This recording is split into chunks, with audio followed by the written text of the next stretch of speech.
We're back in spectacular Liuzhou, China for the UIM ABP Aquabike Class Pro World Championship. Located in Guangxi Province, Liuzhou is a bustling city of nearly 4 million people located on the banks of the mighty Liu River. The area is renowned for its natural beauty, with its picturesque and iconic limestone hills and mountains, waterfalls and streams, as well as lush parks and surrounding forests. This is a city that reflects the young, dynamic, rapidly modernizing China of the 21st century, an emerging economic powerhouse.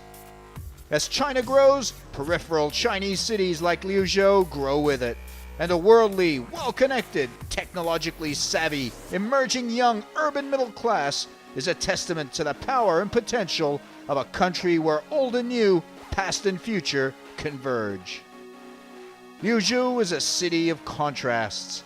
Centuries-old Confucian temples are located just a few minutes' drive away from a vibrant central district where one can find traditional markets that serve a sumptuous array of local delicacies, as well as modern shops, restaurants, and a pulsating nightlife.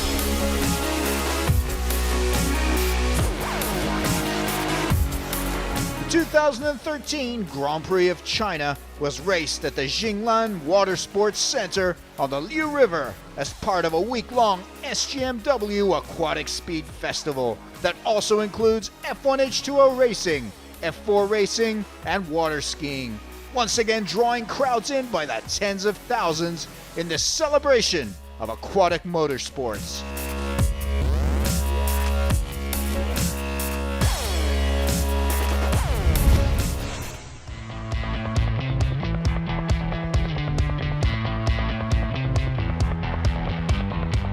There are 38 riders from 12 countries competing at the Grand Prix of China, with 8 Chinese riders ready to try their luck against the best in the world. As the 2013 championship heats up, the objective for all riders is to rack up as many points as possible.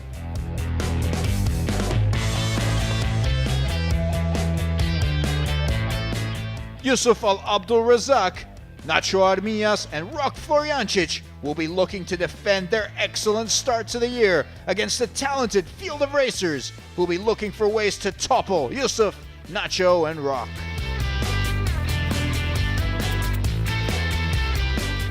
In the ladies, Pia Sumer will be keen to get on top of the standings here.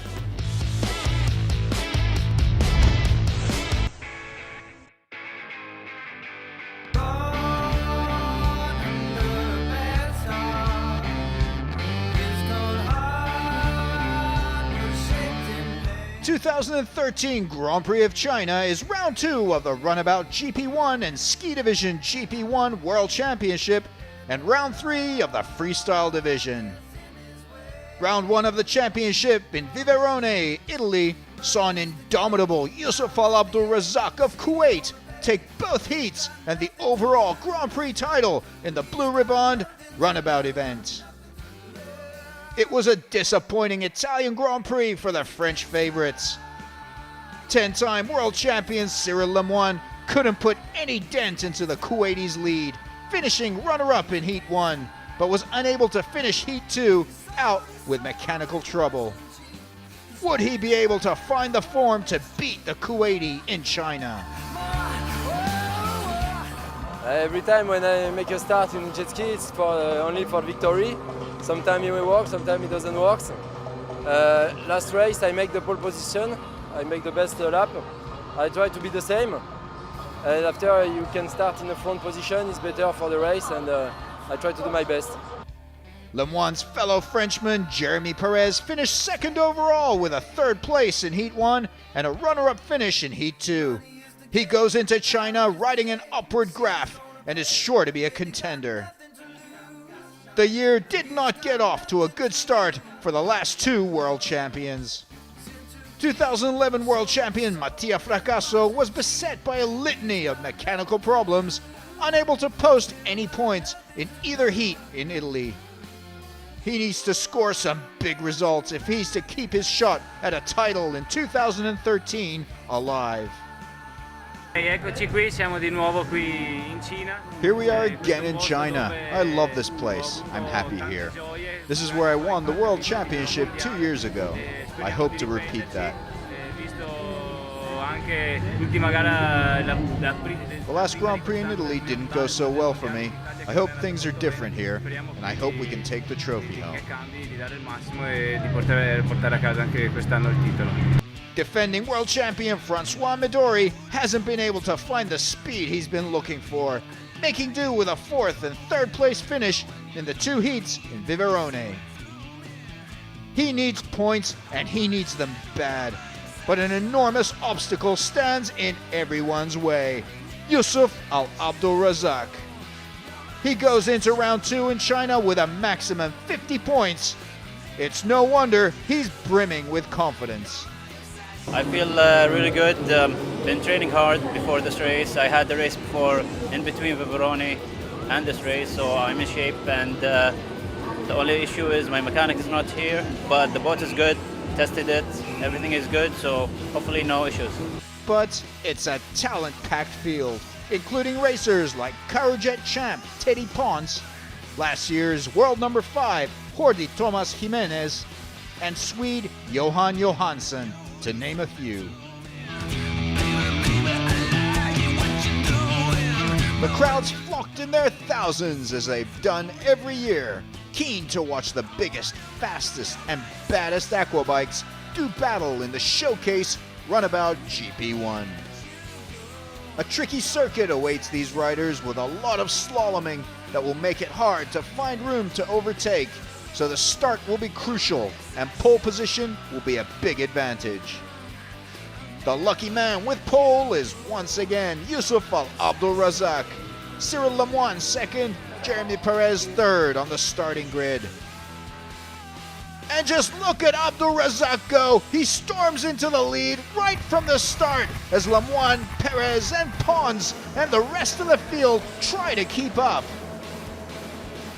10-time world champion Lemoine is right up there with the Kuwaiti, but he has his work cut out for him if he's going to have any chance to overtake him. Big battle for 3rd place as Teddy Pons tries to overtake his countryman Jeremy Perez, but Perez just manages to shut out the Carujet champ as the 2 slalom through to finish lap 1. Up in the lead, it's all clear, clean waters ahead for Al Abdul Razak, but that could change fast once he starts lapping the back markers, which will produce its own challenges for the leading racers.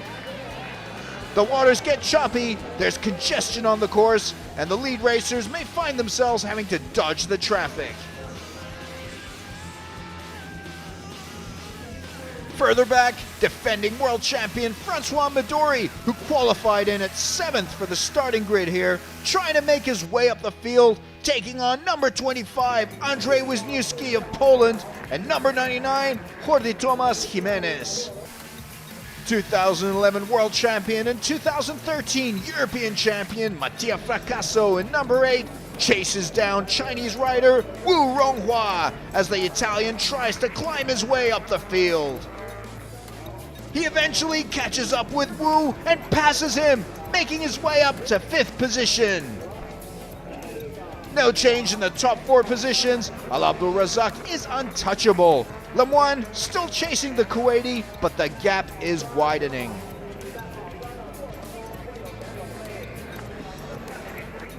The battle now heats up for 5th place as the 2 last world champions, Fracasso and Midori, lock horns. Midori trying to gain on Fracasso. But Fracasso is racing hard and not giving any chances to Midori. Just when things were going his way, Fracasso slams into number 7, Yang Liu, whom he was lapping. Fracasso's Heat 1 campaign is snuffed out. Francois Midori moves up into 5th. But his 5th position was short-lived as Jordi Tomas Jimenez overtook Midori. The final lap, Al Abdul Razak has more than half a minute's lead on Lemoine, and he just cruises to a Heat 1 win. What a performance! 3 wins in 3 heats this year. Impressive stuff from the Kuwaiti.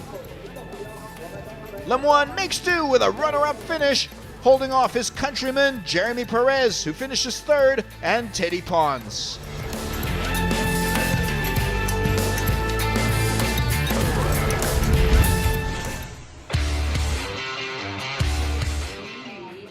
Heat 2, Abdul Razak again has pole, and the riders await the start flag. They're off! Lemoine once again the only racer anywhere near the Kuwaiti. Al Abdul Razak takes the all-shot boy, with Lemoine just behind him on his right. The two enter the parallel course. Abdul Razak once again so fast and so tight on those slalom turns. Lemoine, with his distinctive standing style of racing, comes out of the parallel course. Jeremy Perez is behind him in third position once again. The Kuwaiti rider has already opened up a considerable lead this early into Heat 2. Cyril Lemoine in the now familiar role of catch the leader. Francois Midori cuts the turns tight and speeds his way up the field, trying to get up there with a leading pack, bumping one of the racers aside on the way. Jeremy Perez and Teddy Pons, meanwhile, have continued where they left off. Pons in fourth position, chasing Perez. Midori is the one to look out for behind them. He's racing with a vengeance, keen to start getting some big points. Here's a little front seat for you to experience the race from the leader's perspective. Last year's night slalom champion, Yusuf Al Abdul Razak, has really only burst onto the scene this year with a remarkable 3 out of 3 heat wins so far, leaving some of the best riders in the world in his wake. While Perez tries to fend off Teddy Pons, both of them have to look out behind them as Midori comes storming through in fifth position. This is good racing for the defending world champion, but Pons and Perez have been in fine form, and neither one is going to back out of a fight. Behind Midori is Chinese rider Wu Ronghua, who will be looking to at least repeat his excellent 7th place showing in Heat 1. Out in the lead, Abdul Razak enters his final lap. He appears to have a problem. He's looking down at his machine and he's losing pace. Lemoine looks out at the field, sussing his position, but does he know Abdul Razak is in trouble? Can he see his chance and attack? Al Abdul Razak has just half a lap left, but he's lost serious speed, and it's all he can do now to take advantage of his comfortable lead and just get himself to the finish line. Lemoine is closing the gap fast. He can sense there's something wrong with Abdul Razak's Aquabike, but he's running out of time. Abdul Razak holds on, and he does it. That last lap must have seemed an eternity to him. Lemoine once again settles for a comfortable runner-up finish. Perez is again third, making it 4 podiums in 4 heats this year. This time it's Midori who comes in 5th ahead of Jimenez.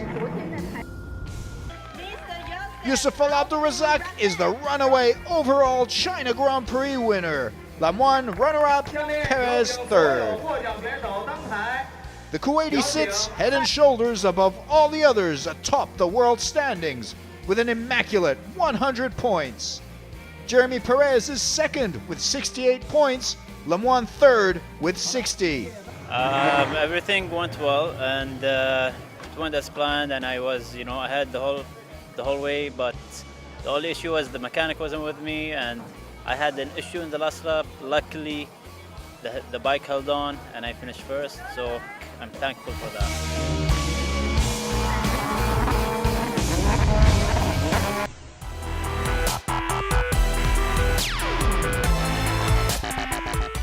The freestyle event is virtually owned by Rok Florjancic, who has a perfect 4 heat wins from 2 Grand Prix, sitting atop the world standings with a perfect 100 points.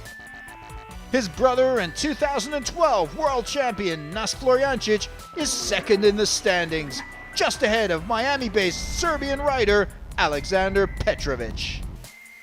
Those 3 riders make up the freestyle lineup for Liuzhou. Before we get to the action, Petrovic gives us a rundown of a freestyle aquabike. Hello. Okay, what is the difference between a freestyle aquabike and a regular aquabike? Well, first of all, it's the hull. The stock hull is not good. Aftermarket hull is the way to go. They come in all kinds of shapes and sizes. This particular one is called Super Freak and it's the lightest out there. Weighs around 20 kilos. You want the one that's as light as possible, preferably made out of carbon fiber, just like this one. You will see full carbon fiber inside. The shape is also very important because it's made for freestyle, so it helps you go up in the air. Next thing you need is a big motor. This is a 1200cc motor. That's currently the maximum we use in UIM. So it produces more than 200 horses and you want as much as possible. It helps you go up in the air and stay higher. Other than that, all the other little things, big carbs, nice big exhaust, and electronics. You will also need trim, right here, trim lever. It raises and reduces the nozzle in the back and it controls the flow of water. Once I pull it all the way in, it helps me go up in the air. You also need some type of a handle pole. Any handle pole will do. They come in all kinds of colors and shapes. As long as it's the length that you like, you put it on. And then finally, the footwells. The footwells help you stay on your aquabike. They're the most crucial part. Otherwise, you will fall out when you go up in the air. You can buy them pre-made, or you can make your own, just like I did, out of HydroTurf with blocks with a particular angle that I like. A right leg different than left leg, so I can take the left leg out and so on. In essence, that is your freestyle aquabike.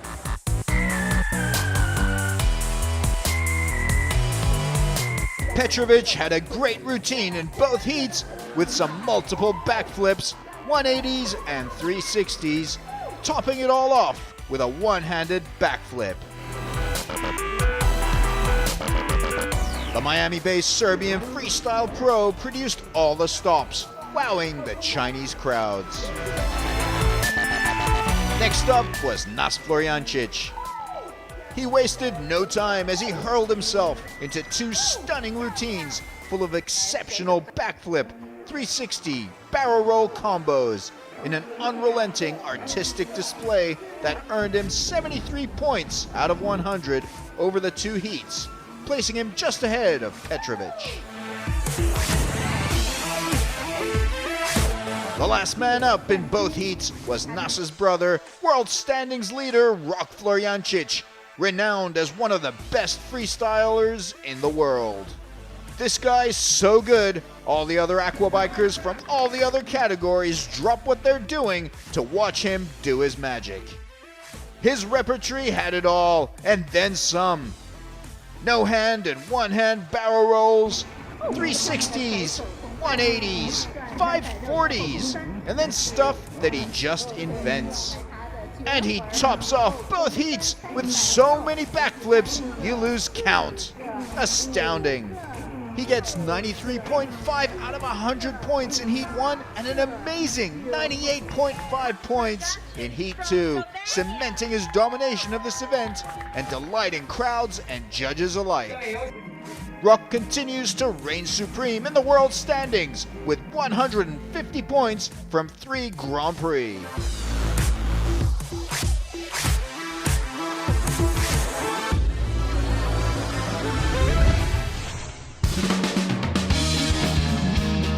The ski division GP1 saw an imperious two-heat winning performance from the young Spaniard Nacho Armillas, who was simply unstoppable in Viverone. Now leading the World Championship standings, he has to defend his seat at the top against a bevy of European talent, who will all be looking to make the most of the absence of defending world champion Jeremy Prix. Recent European champion Tiago Sousa of Portugal will be one of Armillas' biggest rivals. I expect the victory of the Ski F1. I worked a lot for this, so I hope I can do the best pole position to after win the race. Another one to watch out for, former world champion Michael Prix of France, who returns after a year off the circuit. Veteran Italian rider Alberto Monti of Italy could be the dark horse in China. He's known for his consistent, technical, no-frills riding style, and he knows how to get results.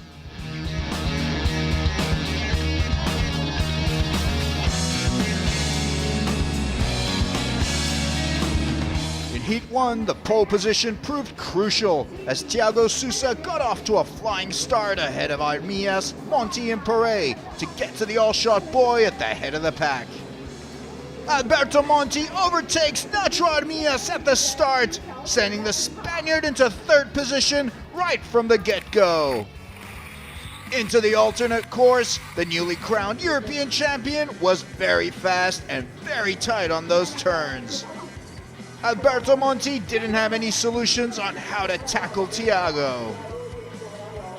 The World Championship leader and Italian Grand Prix winner Nacho Armias just didn't seem to have the pace we're used to seeing from him. Michael Prix, the 2010 World Champion, trailed throughout the race in fourth, unable to find the opportunity to pass Armias. In the women, Pia Sumer was firmly in control ahead of Marta Sorrentino, Yue Nijin, and Li Qianqian. She was fast and even ended up fifth in the combined men's and women's results. Good stuff from the Slovenian. Sousa was just too good on the day, taking Heat 1. Monti was runner-up, his third runner-up finish in 3 heats this year. Armias had to settle for third place, while Michael Prix came in fourth ahead of Slaven Ivancic, who finished fifth, and Joseph Bohuslav. Pia Sumer won the ladies' Heat 1.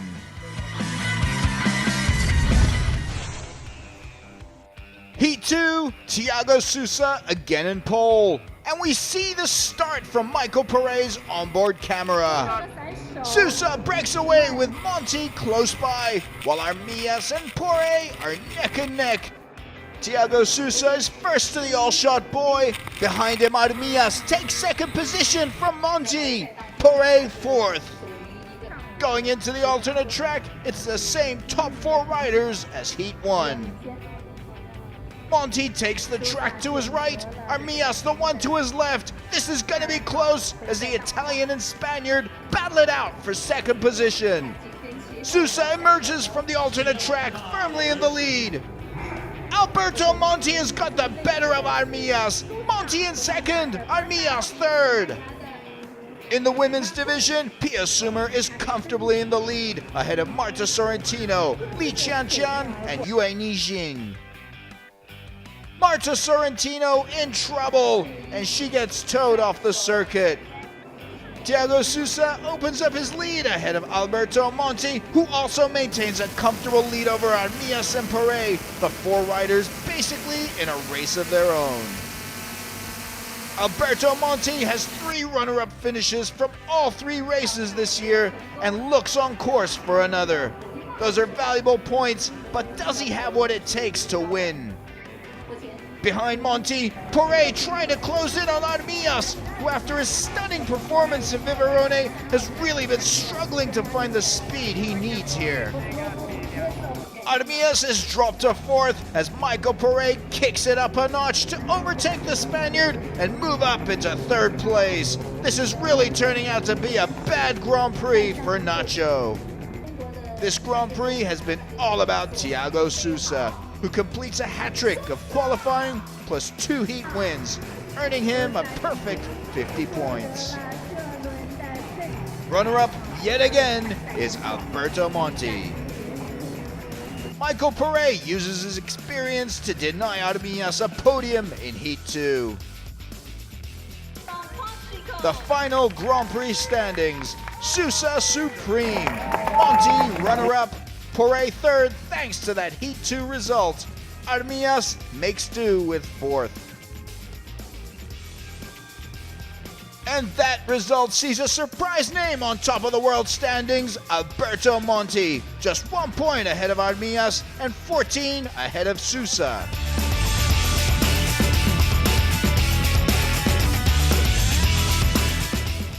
In the women's category, Pia Sumer takes the overall title. That puts her on top of the world standings ahead of Marta Sorrentino.